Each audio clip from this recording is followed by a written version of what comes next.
ആദ്യമായി എല്ലാവർക്കും ക്രിസ്മസ് ആശംസകൾ നേരുന്നു. ഇന്ന് ഇന്ത്യയുടെ മുൻ പ്രധാനമന്ത്രി ശ്രീ അടൽ ബിഹാരി വാജ്പേയിയുടെ ജന്മദിനമാണ്. ഭാരതീയ ജനതാ പാർട്ടി ദേശീയ തലത്തിൽ അദ്ദേഹത്തിൻ്റെ ജന്മശതാബ്ദിയുടെ ആഘോഷങ്ങൾക്ക് തുടക്കം കുറിക്കുന്ന ദിവസം കൂടിയാണിന്ന്.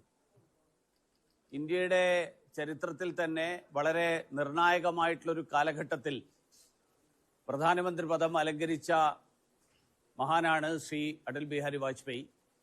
ദാരിദ്ര്യ നിർമ്മാർജ്ജനം തൊട്ട് അടിസ്ഥാന സൗകര്യങ്ങളുടെയും പശ്ചാത്തല വികസനത്തിൻ്റെയും ഒക്കെ മേഖലകളിൽ അദ്ദേഹം നടത്തിയിട്ടുള്ള പ്രവർത്തനങ്ങൾ, ആ പ്രവർത്തനങ്ങളാണ് ഇന്നും ഭാരതീയ ജനതാ പാർട്ടിയുടെയും ദേശീയ ജനാധിപത്യ സഖ്യത്തിൻ്റെയും നേതൃത്വത്തിൽ ശ്രീ നരേന്ദ്രമോദിജിയുടെ നേതൃത്വത്തിലുള്ള സർക്കാരിൻ്റെ മാർഗദർശകമായിട്ട് നിലനിൽക്കുന്നത്.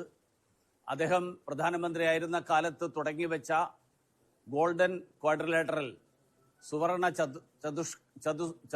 ചത്വരം ആ പദ്ധതിയാണ് തിരുവനന്തപുരം ഉൾപ്പെടെയുള്ള നമ്മുടെ കേരളത്തിലെ വിവിധ പ്രദേശങ്ങളിൽ ദേശീയപാത വികസനത്തിൻ്റെ അടിസ്ഥാനമായിട്ട് മാറിയിട്ടുള്ളത്. വിവിധ മേഖലകളിൽ കണക്ടിവിറ്റി വർദ്ധിപ്പിക്കാൻ വേണ്ടിയിട്ട് നടത്തിയ ശ്രമങ്ങൾ, ആ ശ്രമങ്ങൾക്കും തുടക്കം കുറിക്കപ്പെട്ടത് ശ്രീ അടൽജിയുടെ നേതൃത്വത്തിലാണ്. ഇന്ത്യയുടെ വിദേശ നയത്തിൽ അടക്കം നിർണായകമായിട്ടുള്ള സംഭാവനകൾ അദ്ദേഹത്തിൻ്റെ നേതൃത്വത്തിലുണ്ടായി. ആ ഒരു കാലഘട്ടത്തിൻ്റെ പ്രാധാന്യം ഉൾക്കൊണ്ടുകൊണ്ടാണ് ഇന്നും പ്രധാനമന്ത്രി നരേന്ദ്രമോദിയുടെ നേതൃത്വത്തിലുള്ള സർക്കാർ മുന്നോട്ട് പോയിക്കൊണ്ടിരിക്കുന്നത്.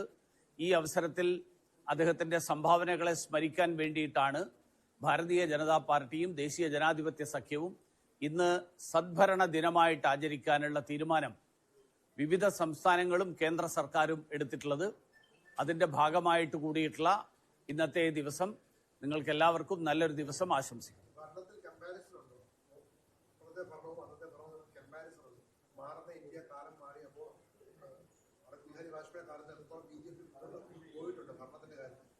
അല്ല, ഇന്ത്യയുടെ ചരിത്രത്തിൽ ആദ്യമായി ഒരു പൂർണ്ണ അർത്ഥത്തിലുള്ള കോൺഗ്രസ് ഇതര സർക്കാർ, അങ്ങനെ ഒരു സർക്കാർ നിലവിൽ വന്നത് ശ്രീ അടൽ ബിഹാരി വാജ്പേയിയുടെ നേതൃത്വത്തിലായിരുന്നു. ആ സർക്കാർ മുന്നോട്ട് വെച്ച ആശയങ്ങൾ, ആ ആശയങ്ങളെ പിൻപറ്റിക്കൊണ്ടാണ് നരേന്ദ്രമോദിയുടെ നേതൃത്വത്തിലുള്ള സർക്കാർ കൂടുതൽ ആ വികസനത്തിന്റെ പാതയിൽ കൂടുതൽ മുന്നോട്ടേക്ക് പോയിട്ടുള്ളത്.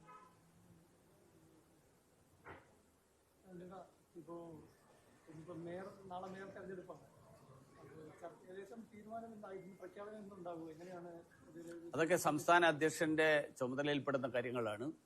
ആ കാര്യങ്ങളെ കുറിച്ച് ഞാൻ മറുപടി പറയുന്നത് ശരിയല്ല. അല്ല, അദ്ദേഹത്തിന്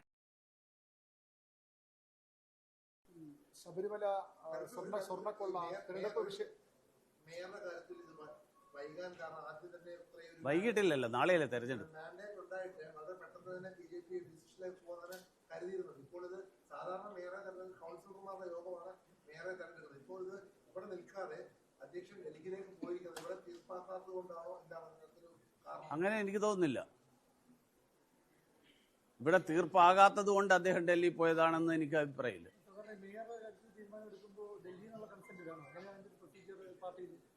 പാർട്ടിയുടെ ഭരണഘടനയിൽ അതിനെക്കുറിച്ച് ഒരു പരാമർശമില്ല. അല്ല, പാർട്ടിയുടെ ഭരണഘടനയിൽ മേയർ തെരഞ്ഞെടുപ്പ് നടക്കുമ്പോൾ പാർട്ടിയിൽ എങ്ങനെയാണ് നടക്കേണ്ടത് എന്നുള്ളതിനെ കുറിച്ച് ഒന്നും പറയാത്തത് കൊണ്ട് എനിക്കതിനെക്കുറിച്ച് പറയാം. പിന്നെ ആദ്യമായിട്ടാണ് നമുക്കൊരു മേയറെ കിട്ടുന്നത്, അതുകൊണ്ട് കീഴ്വഴക്കം പറയാനും എനിക്കറിയില്ല.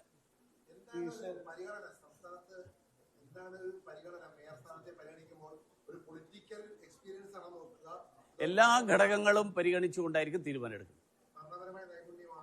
അല്ല, അതാ പറഞ്ഞ എല്ലാ ഘടകങ്ങളും.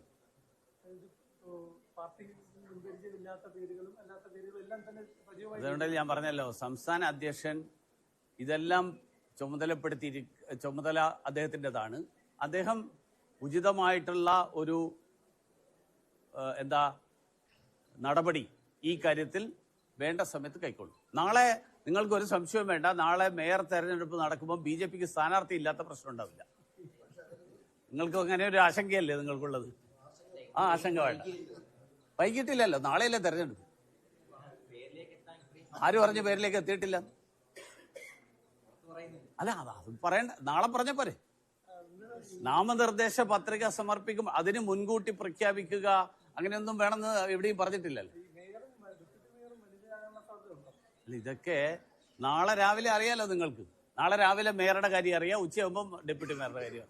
ഈ ശബരിമല സ്വർണ്ണക്കൊള്ള തെരഞ്ഞെടുപ്പിൽ പരാജയ കാരണമായിട്ടില്ലെന്നായിരുന്നു CPM സംസ്ഥാന സെക്രട്ടറി ജ്യോതിഷം പറഞ്ഞത്. പക്ഷെ ഇതിന് മുഖ്യമന്ത്രി പറഞ്ഞപ്പോൾ ശബരിമലയും തിരിച്ചടി കാരണമായിട്ടുണ്ടാകാം എന്ന് പറയുന്നു. അത് തിരിച്ചറിവാണോ CPM? അല്ല, അവർക്ക് പല കാര്യങ്ങളും അവർക്ക് മനസ്സിലാകുന്നത് വൈകിട്ടാണെന്നുള്ളത് നമുക്കെല്ലാവർക്കും അറിയുന്ന ഒരു കാര്യമാണ്. അത് മുഖ്യമന്ത്രിയും പാർട്ടി സെക്രട്ടറിയും തമ്മിലുള്ള അഭിപ്രായ ഭിന്നത തീർക്കേണ്ട ഉത്തരവാദിത്തം എനിക്കില്ലാത്തത് കൊണ്ട് ഞാൻ ആ കാര്യത്തിൽ എന്തെങ്കിലും അഭിപ്രായം പറയേണ്ട കാര്യമില്ല. അത് അവർ തമ്മിൽ തീർക്കണം.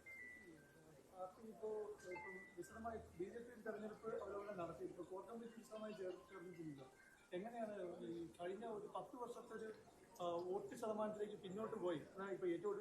അതെല്ലാം പാർട്ടി വിശദമായിട്ട് വിലയിരുത്തൽ നടത്തിയിട്ട് കഴിഞ്ഞ ദിവസം MT രമേശ് ആ കാര്യങ്ങൾ വിശദീകരിച്ചിട്ടുണ്ട്.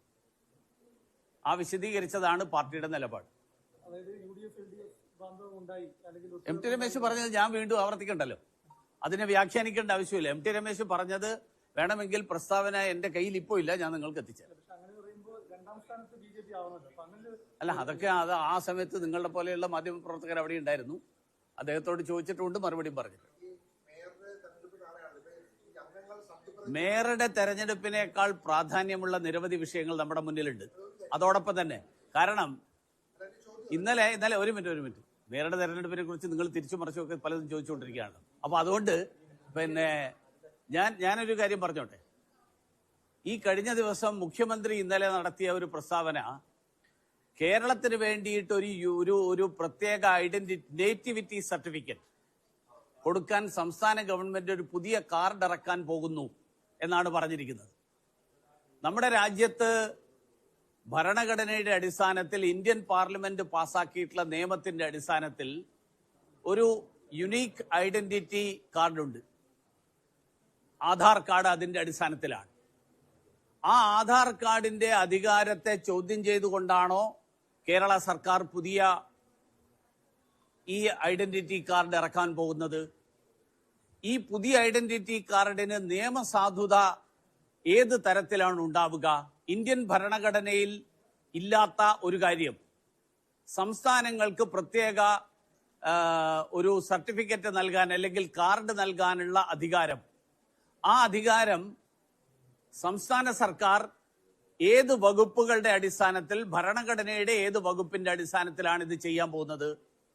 അതോ ആരെങ്കിലും മുഖ്യമന്ത്രിയെ സമീപിച്ചതിന്റെ അടിസ്ഥാനത്തിൽ ആരെങ്കിലുമായിട്ട് ഒരു കരാർ ഏർപ്പെടാനുള്ള തയ്യാറെടുപ്പിന്റെ തുടക്കം എന്നുള്ള നിലയിലാണോ ഈ പ്രഖ്യാപനം? ഇപ്പൊ ഉദാഹരണത്തിന് നമ്മുടെ മുന്നിൽ ഇതുപോലെയുള്ള നിരവധി ഉദാഹരണങ്ങൾ ഈ സർക്കാരിൻ്റെതായിട്ടുണ്ട്. ഇപ്പൊ സിൽവർ ലൈൻ എന്ന് പറഞ്ഞ് നാട് മുഴുവൻ മഞ്ഞക്കുറ്റി സ്ഥാപിച്ച് ഏതാണ്ട് 75 കോടി രൂപ ചെലവിട്ടു. ഇപ്പൊ ആ മഞ്ഞക്കുറ്റിയൊക്കെ പിഴുതെടുക്കാൻ വേണ്ടിയിട്ട് കുറെ പണം ചെലവിടാൻ പോകുന്നു എന്നാണ് ഞാൻ മനസ്സിലാക്കുന്നത്. ഇതൊന്നും പിണറായി വിജയന്റെ തറവാട്ടെന്ന് കൊണ്ടുവരുന്ന പണമല്ല. ഇതൊക്കെ ഈ നാട്ടിലെ സാധാരണ നികുതിദായകൻ, ആ നികുതിദായകൻ നൽകുന്ന നികുതി പണത്തിൽ നിന്നാണ് ഈ പണം മുഴുവൻ ചെലവാക്കാൻ പോകുന്നത്. അതുപോലെ ഒരാൾക്കും പ്രയോജനപ്പെടുത്താത്ത, ഒരു സാധുതയുമില്ലാത്ത ഒരു കാർഡ് നൽകുന്നു എന്നുള്ള പ്രഖ്യാപനം, ആ പ്രഖ്യാപനം ഇതുപോലെ ആരെങ്കിലുമായിട്ട് കരാറുണ്ടാക്കി ആ കരാറിന്റെ ഒരു അംശം വരുന്ന തെരഞ്ഞെടുപ്പിൽ മാർക്സിസ്റ്റ് പാർട്ടിക്ക് അവരുടെ തെരഞ്ഞെടുപ്പ് ഫണ്ട് സമാഹരിക്കാൻ വേണ്ടിയിട്ടുള്ള ഒരു പരിശ്രമത്തിന്റെ തുടക്കമായിട്ടാണോ ഈ പ്രഖ്യാപനം ഇന്നലെ നടന്നത് എന്നുള്ള ആശങ്ക ഈ കേരളത്തിലെ ജനങ്ങൾക്കുണ്ട്. കാരണം ഈ സർക്കാർ ഇതുപോലെ നടത്തിയിട്ടുള്ള നിരവധി കാര്യങ്ങൾ നികുതിദായകന്റെ പണം നഷ്ടപ്പെടുത്തുന്ന തീരുമാനങ്ങൾ, നികുതിദായകന്റെ കീശ കാലിയാക്കുന്ന തീരുമാനങ്ങൾ, ആ തീരുമാനങ്ങൾ എടുത്തിട്ടുള്ള ഒരു സർക്കാരാണ്. മഞ്ഞക്കുറ്റി അതിലെ ഏറ്റവും ഒടുവിലത്തെ ഉദാഹരണമാണ്. സിൽവർ ലൈനിന്റെ പേരിൽ ചെലവാക്കിയ തുക, ഈ പദ്ധതി നടപ്പാവില്ല എന്ന് മുൻകൂട്ടി അറിഞ്ഞുകൊണ്ട് തന്നെ നാട് മുഴുവൻ മഞ്ഞക്കുറ്റി സ്ഥാപിച്ചു. ആർക്കൊക്കെയാണ് അതിന്റെ പേരിൽ പ്രയോജനം ഉണ്ടായത് എന്ന് അന്വേഷിക്കപ്പെടേണ്ട ഒരു കാര്യമാണ്. അതേപോലെ ഈ പുതിയ കാർഡ് ഉണ്ടാക്കാൻ വേണ്ടിയിട്ട് ആരുമായിട്ടാണ് കരാർ ഒപ്പിട്ടിരിക്കുന്നത്? അതല്ല, ആരെങ്കിലുമായിട്ട് കരാർ ഒപ്പിടാനുള്ള തീരുമാനം സർക്കാരിന്റെ തലത്തിലോ പാർട്ടി തലത്തിലോ എടുത്തതിന്റെ അടിസ്ഥാനത്തിലാണോ? ഇതിൽ വലിയൊരു അഴിമതി സംശയിക്കുന്ന ഒരു സാഹചര്യമാണ് മുഖ്യമന്ത്രിയുടെ പ്രഖ്യാപനത്തിലൂടെ ഇന്നലെ ഉണ്ടായിട്ടുള്ളത്. ഈ മുഖ്യമന്ത്രി പറഞ്ഞ ആധാറിന് പകരമല്ല, പക്ഷേ ആധാർ പോലുള്ള രേഖകൾ ഉള്ളപ്പോഴും പലരും തങ്ങൾ ഇവിടുത്തെ പൗരന്മാരാണ് തെളിയിക്കേണ്ട ഒരു ദുര്യോഗം വന്നിട്ടുണ്ട്. അത് മറികടക്കാനാണ് എന്നാണ് അതിനെന്ത് നിയമസാധുതയുണ്ട്? നിയമസാധുത ഭരണഘടനയുടെ ഏത് വകുപ്പ് അനുസരിച്ചിട്ടാണ് സംസ്ഥാന സർക്കാർ നൽകുന്ന ഒരു രേഖ, ആ രേഖ ആധാറിന് വിരുദ്ധമാണെങ്കിൽ ഏത് രേഖയാണ് അടിസ്ഥാനപരമായിട്ട് പരിഗണിക്കപ്പെടുക? അത് ഏത് നിയമത്തിന്റെ അടിസ്ഥാനത്തിലാണെന്ന് മുഖ്യമന്ത്രി വിശദീകരിച്ചാൽ മതി. അല്ലെങ്കിൽ ഈ കാർഡ് പുറത്തു വന്നതിന് ശേഷം ഇതേപോലെ കാർഡ് ഉണ്ടാക്കുന്ന കമ്പനിക്കാർക്ക് കുറെ പണം കൊടുക്കും, അതിന്റെ ഒരു അംശം മാർക്സിസ്റ്റ് പാർട്ടിയുടെ നേതാക്കന്മാർക്ക് കിട്ടും, ഈ നാട്ടിലെ ജനങ്ങൾക്കാർക്കും ഒരു പ്രയോജനം ഉണ്ടാകും. കൗൺസിലർമാരുടെ സത്യപ്രതിജ്ഞ ലംഘനം ആരോപിച്ചുകൊണ്ട് CPI ഇപ്പോൾ തെരഞ്ഞെടുപ്പ് കമ്മീഷന് പരാതി കൊടുത്തിട്ടുണ്ട്.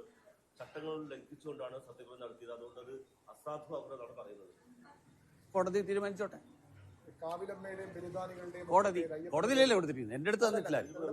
അതല്ല, തെരഞ്ഞെടുപ്പ് കമ്മീഷൻ തീരുമാനിച്ചോട്ടെ, അത് ഞാനെന്ത് ചെയ്യും? എനിക്കൊന്നും പറയാൻ പറ്റില്ല. കേന്ദ്രമന്ത്രി ലോകം മുഴുവനുള്ള എല്ലാ കാര്യങ്ങളും പറയാം. അത് തെരഞ്ഞെടുപ്പ് കമ്മീഷൻ ഒരു പരാതി കൊടുത്തിട്ടുണ്ടെങ്കിൽ തെരഞ്ഞെടുപ്പ് കമ്മീഷൻ ചട്ടങ്ങളും നിയമങ്ങളും പരിശോധിച്ചിട്ട് തീരുമാനം എടുക്കട്ടെ. ആ തീരുമാനം വന്നതിന് ശേഷം നമുക്ക് ആലോചിക്കാം.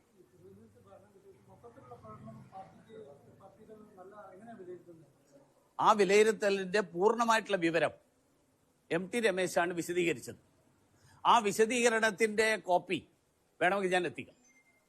മറ്റൊരു വിഷയം ബിനോയ് വിശ്വം പറഞ്ഞത് എന്താണെന്ന് വെച്ച് കഴിഞ്ഞാൽ സംസ്ഥാന അധ്യക്ഷൻ നേരിട്ടെത്തി പത്രസമ്മേളനത്തിൽ തന്റെ മണ്ഡലവും അതുപോലെ തന്നെ താൻ തെരഞ്ഞെടുപ്പിൽ മത്സരിക്കുന്നുണ്ട് എന്നുള്ള രീതിയിലുള്ള വാർത്താ സമ്മേളനം ഒരു ഏകാധിപത്യ നടപടിയിലേക്ക് BJP പോകുന്നു എന്നുള്ളതാണ്. അത് നിയമപരമായിട്ട് അദ്ദേഹത്തിന് ചോദ്യം ചെയ്യാം.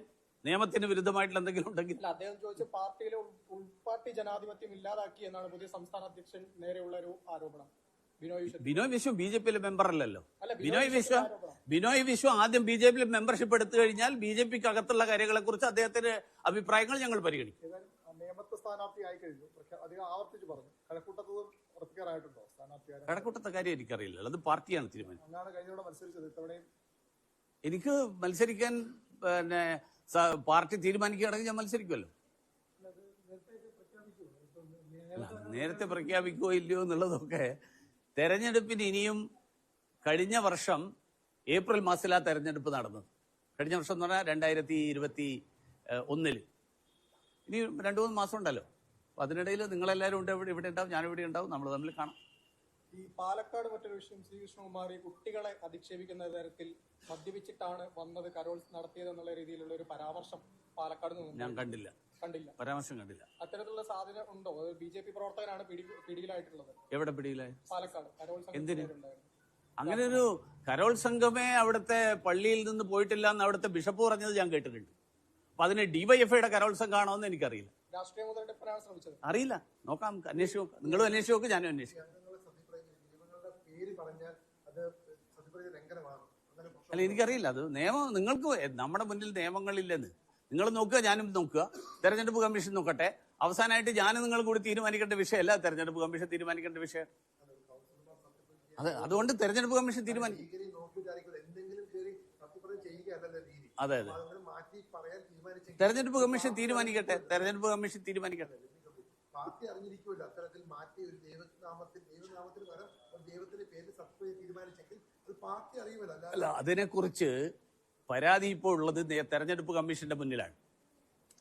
തെരഞ്ഞെടുപ്പ് കമ്മീഷന്റെ മുന്നിലുള്ള ഒരു വിഷയത്തെക്കുറിച്ച് ഞാൻ അഭിപ്രായം പറയുന്നത് തെരഞ്ഞെടുപ്പ് കമ്മീഷനെ സ്വാധീനിക്കാനാണെന്നൊക്കെ നാളെ നിങ്ങൾ തന്നെ പറയും. അത് ചെയ്യാതിരിക്കുന്നതല്ല നല്ലത്, പ്രത്യേകിച്ച് ഒരു മുൻ കേന്ദ്രമന്ത്രി. എന്തായാലും അദ്ദേഹം ഒരു കൗൺസിലർ ആയിരിക്കും. അല്ല, അതാ പറഞ്ഞത്, അത് ഹി ഓർ ഷീ ആരാണെങ്കിലും ഒരു കൗൺസിലർ തന്നെയുള്ളൂ, അല്ലാത്ത ഒരാളെ എന്തായാലും എടുക്കില്ല. നമുക്ക് ഒരു 24 മണിക്കൂറല്ലേ ആവശ്യമുള്ളൂ. ഇതിപ്പോ സമയം 10-11 മണി, നാളെ രാവിലെ ഈ സമയമാകുമ്പോഴത്തേക്കാണ്. അല്ല, ഞാൻ പറയാം 24 മണിക്കൂറിനകം അറിയാം.